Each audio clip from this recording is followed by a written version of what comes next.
Welcome to Books for Success. Today, we're delving into The Wisdom Within, Ego is the Enemy, by Ryan Holiday. Ego is the Enemy outlines the dangers of egotism and the strategies we can use to rein in our pride, using historical and cultural examples. From finding a mentor to learning how to delegate tasks, these chapters show us why staying grounded can secure future success. Before we begin, subscribe and ring the bell for notifications if you want to keep receiving the knowledge of book summaries about health, wealth, love, psychology, and much more. Don't be shy about dropping your book suggestions for us to summarize. Also, you can use this video as an audiobook summary. Let's grow and succeed together. What's in it for me? Learn to tame your worst enemy, your ego. Your main enemy is not external.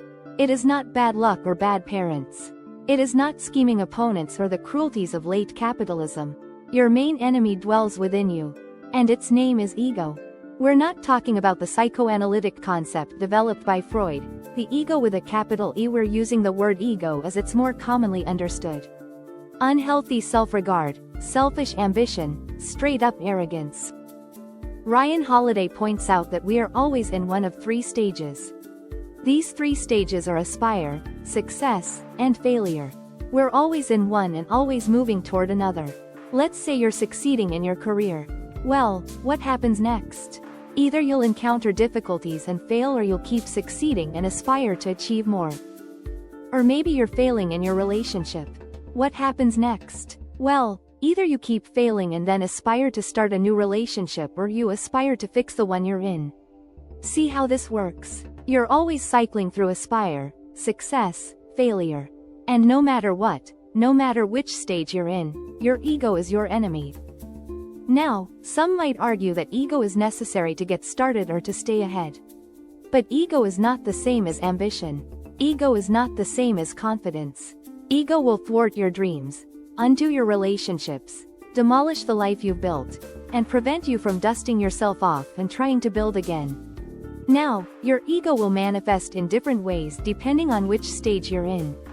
But whichever form it takes, it'll always be your enemy. The purpose of this summary is to help you recognize manifestations of ego so that you can resist it and prevent bad habits from forming. By the end of the summary, you should have the tools to replace ego with ego's opposite, humility. In the words of Ryan Holiday, you'll have the tools to be humble in your aspirations, gracious in your success, and resilient in your failure. Chapter 1: Aspire. Ego prevents you from improving. The first two chapters will be about how ego derails you when you're first starting out, when you're aspiring. It doesn't matter what you're aspiring toward, it could be anything, learning a new skill set or setting out on a new career path. In this stage, your ego overestimates your abilities. It tells you that because you're talented, because you're intelligent, you don't need to put in the work. You don't need to practice, you don't need to put in the hours, you can get by on sheer brilliance. But let's recall the words of the Stoic philosopher Epictetus. Here they are: it is impossible to learn that which one thinks one already knows. Talent can certainly contribute to success, no doubt about it, but humility and diligence, that willingness to practice, to put in the time, are much more likely to lead you from aspiration to accomplishment. If you overestimate your talent, you'll never improve. If you think you have all the answers, you'll never learn. And so at this stage, the most important skill you can possess might be this: the ability to accurately assess your own ability. To give you an idea of what this looks like in practice, let's review the career of William Tecumseh Sherman, a general in the Union Army during the American Civil War. Sherman did achieve great fame. He was and is regarded as one of the greatest U.S. generals, if not the greatest, but his rise was neither swift nor expected. As a young officer, he moved from post to post, riding across the U.S. on horseback. At each new posting, he acquired new knowledge. When the Civil War began, he fought, and later, when the Union Army was suffering from a leadership shortage, Sherman met with President Lincoln, who offered him a promotion. And here's where Sherman's sharp self-assessment comes in. He said he'd accept the promotion, but that he didn't want superior command. Sherman had a clear-eyed understanding of his skills. Where most people would have snatched the opportunity for increased power, Sherman said no, aware that he'd be most effective where he already was. When Sherman eventually stepped up, spearheading a strategic plan of his own, it relied entirely on his expertise, on the work he'd put in, the lessons he'd learned, not on foolhardy self-assurance. And his plan went well. By the end of the war, he was one of the most celebrated men in America. And this is the difference between confidence and ego. Confidence is founded on hard work, on accurate self-assessment, on actual achievements.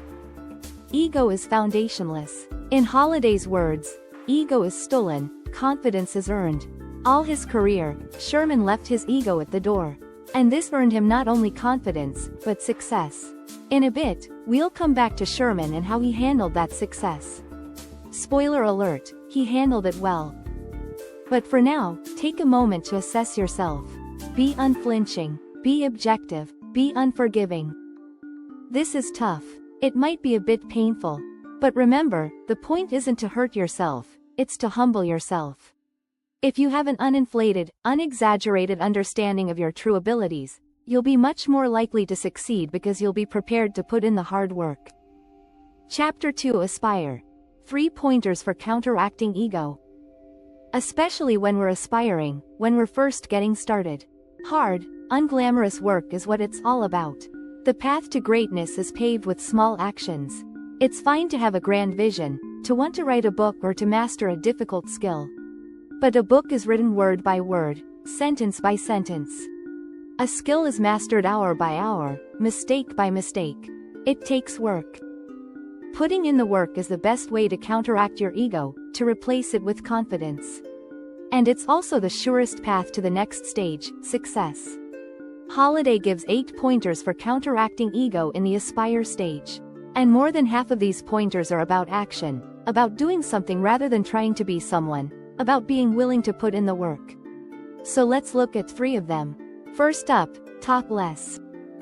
Talk is dangerous. The thing about talk is that it consumes the same resources that work requires, time and mental energy. And the more difficult or daunting a task, the more tempting it may be to talk about it. But of course, after all that talk, you'll be no closer to completion in your resources, your time and energy will be depleted. Talking about a task also creates the illusion of progress. If you spend hours and hours considering, explaining and discussing something, you can start to think you've actually done the thing. So beware of excess talk. Hesiod, the ancient Greek poet, put it well. A man's best treasure is a thrifty tongue. Okay, next pointer. Work, work, work and enjoy the process. Work does not end with achievement. You're not a writer because you've written a novel. You're a writer because you write day in, day out. You're not a runner because you once ran a marathon. You're a runner because you run multiple times per week, every week. Ego regards accomplishment as an endpoint. A single success means you are a success. But success is a process, the process of putting in the work. So learn to enjoy that process. Enjoy the work, not the accolades or the admiration that the work may bring you. To sum up, talk less, work more. Talk drains your energy and eats your time and gets you nowhere. Success isn't the work you've done, it's the work you're doing. So keep working and enjoy the work itself, not the rewards the work brings. The work is the reward. The third pointer is to become a student. It's a great transition to the stage that comes after Aspire, the success stage. So let's move to the next chapter and talk about what being a student means. Chapter 3: Success. Be a perpetual student. The ego is full of self-regard. It'll tell you that you're better, that you're smarter, that you're already an expert. When you're aspiring, you can counteract your ego by reminding yourself that there's always something to learn. Take the example of Kirk Hammett. In 1983, when he was 20 years old, his life changed forever. Metallica invited him to become its lead guitarist. Hammett was already an incredible musician. Still, even though he'd just become a member of one of the most famous rock bands of all time, he knew he wasn't done learning, that there was still work to do. So Hammett became a student of Joe Satriani, a virtuosic guitar teacher. Satriani was tough on his students. Many of them, controlled by ego, stopped studying with him, unwilling to practice in the way he instructed. But not Hammett. He studied and he practiced. He worked. 20 years later, in 2003, he was ranked as the 11th greatest guitarist of all time by Rolling Stone. Now, if you've gained recognition for your work, if you now have some impressive title, it'll become even harder to stay humble, to resist the self-satisfied words of your ego. Hammett was already a pro when he joined Metallica, but he didn't let his accomplishments get in the way of his development. Put differently, he didn't let his pride prevent him from improving. Imagine what would have happened if some of the world's greatest inventors let their early achievements go to their heads. What if, for instance, Steve Jobs had rested on his laurels after creating the Apple II computer? Yeah, exactly, we'd probably live in a world without iPhones or iPads. Resting on our laurels, relaxing after we've accomplished something, is a result of our pride. Pride and ego aren't the same thing, but they definitely go hand in hand. Pride helps us justify our ego, making us feel like a single success is a sign of how special we are. We're too busy patting ourselves on the back to see that there's room for improvement, or that we could achieve even greater things. A good way to fight this is to remain a student. And during the aspire stage, you may have studied under someone. When you get to the success stage, even if there's no teacher more knowledgeable or skilled than you should maintain that student mentality. Be a student of your craft. There really always is more to learn, and reminding yourself of that will keep both your pride and your ego in check, which will allow you to keep excelling while others fall by the wayside. Chapter 4: Success. Focus on what's important. What's important to you, not to society or your parents or whoever else you think you should impress, but to you. It's important to figure this out, because if you don't, your ego will lead you astray. You may begin chasing goals or pursuing positions that, beyond the status they convey, mean little to you. And that is a recipe for disaster. Consider the story of former U.S. President Ulysses S. Grant. Grant fought alongside William Tecumseh Sherman in the American Civil War, and he fought well, reaching the rank of general.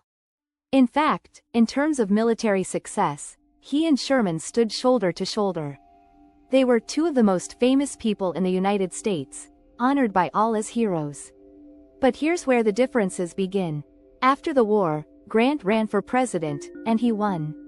But while Grant may have been popular in the army, he didn't have much experience in the political sphere.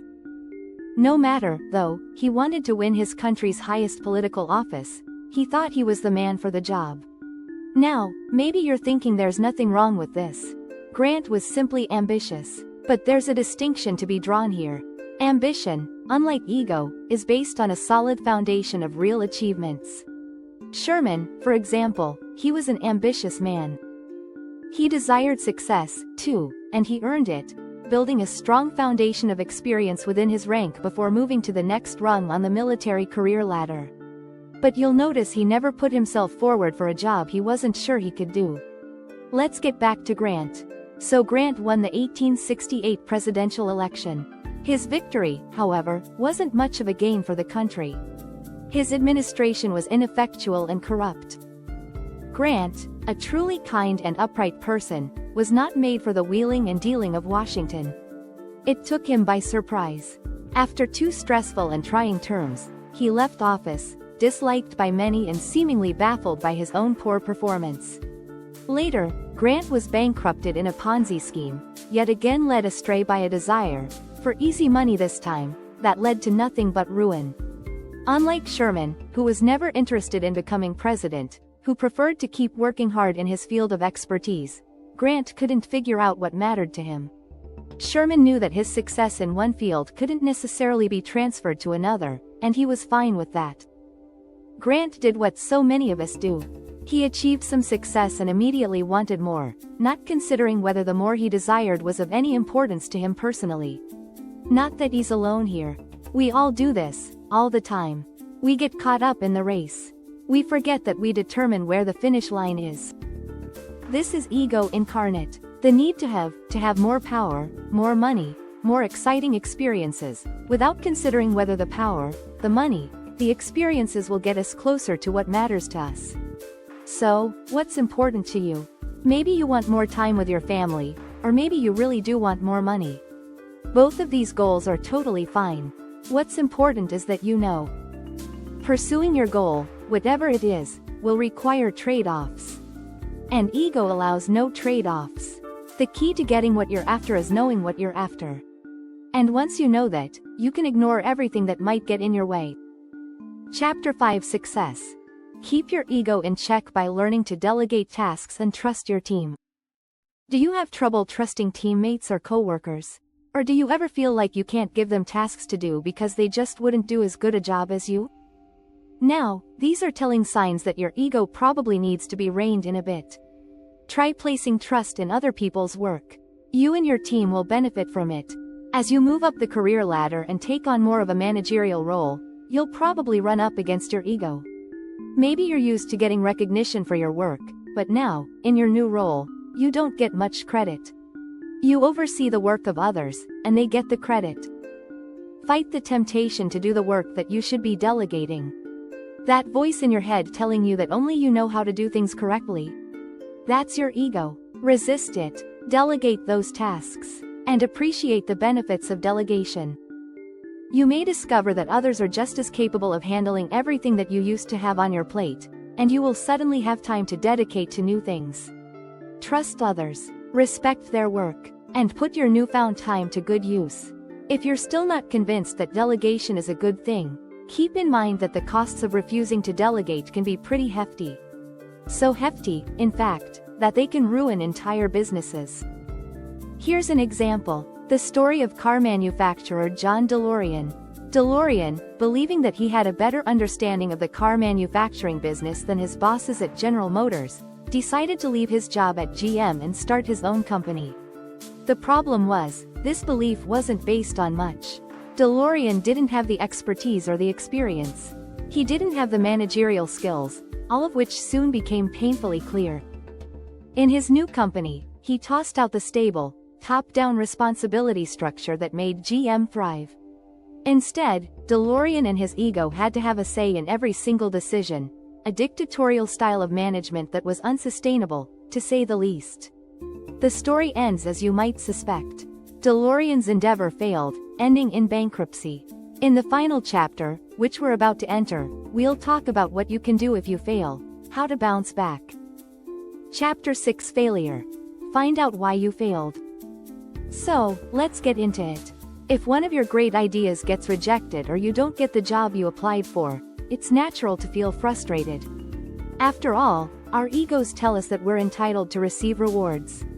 But the world doesn't always work in accordance with our plans. Sometimes, we don't get that promotion or close that sure deal, even though we did our best. So, how do we confront this? Rather than feeling disappointed, we can start by acknowledging the work we've done and recognize that we can't always control the outcome of that work or people's opinions of us. An unexpected result should be welcomed as an opportunity to honestly reflect on our performance. And on the other side, we should remember that lucky breaks are not the same as success that comes from hard work. So, again, we have to be honest with ourselves about our performance. Take the example of the New England Patriots football team. They selected Tom Brady in the 6th round of an entry draft. And if you're not a football fan, that's very late in the drafts. And he turned out to be one of the greatest quarterbacks in NFL history, leading the Patriots to 4 Super Bowl titles. However, instead of congratulating themselves for having found such a great player in such unexpected circumstances, the Patriots were determined to improve their scouting program so they would identify talent like Tom Brady again. They didn't celebrate their lucky break, they returned to the drawing board. So the next time something doesn't go the way you expect it to, and even when something just so happens to go well out of sheer luck, take the time to understand why. Improve your best efforts and you'll give yourself a better chance in the future. Final words. The key message in this summary is simple. Avoid ego. Avoid it now, avoid it in the future, avoid it always, no matter which stage you're in. Aspire, success, or failure. Aspiration is the path to success and also potentially to obstacles. Success will bring with it new obstacles, though it should also generate new ambitions. And obstacles are paths to new aspirations and new successes. The loop never ends. If you fail, use that failure as an opportunity to learn, to improve, to move on stronger and more prepared. Ego is the only thing stopping you. All the giants of history faced obstacles, faced difficulties. They all made mistakes. But they turned those obstacles to their advantage or learned from them, even if the only lesson was that no one is mistake-proof and that the world doesn't always bend to one's will. If they hadn't learned, if they hadn't had the self-awareness and humility to take the lessons to heart, they would never have improved or have gone on to achieve great things. The only thing that's stopping you from following a similar path, from thriving, no matter which phase you find yourself in, whether that's aspire, success, or failure, is ego. You can aspire without ego. You can succeed without ego. You can fail with strength, but never with ego. So say it with me, one last time with feeling: ego is the enemy. Thanks for being part of our insightful voyage. If our summary piqued your interest, we encourage you to dive into the complete book for a deeper understanding. Don't forget to like this video, subscribe for more content if you're new here, and share it with others who might find it valuable. Keep on reading, discovering, and advancing until our next adventure.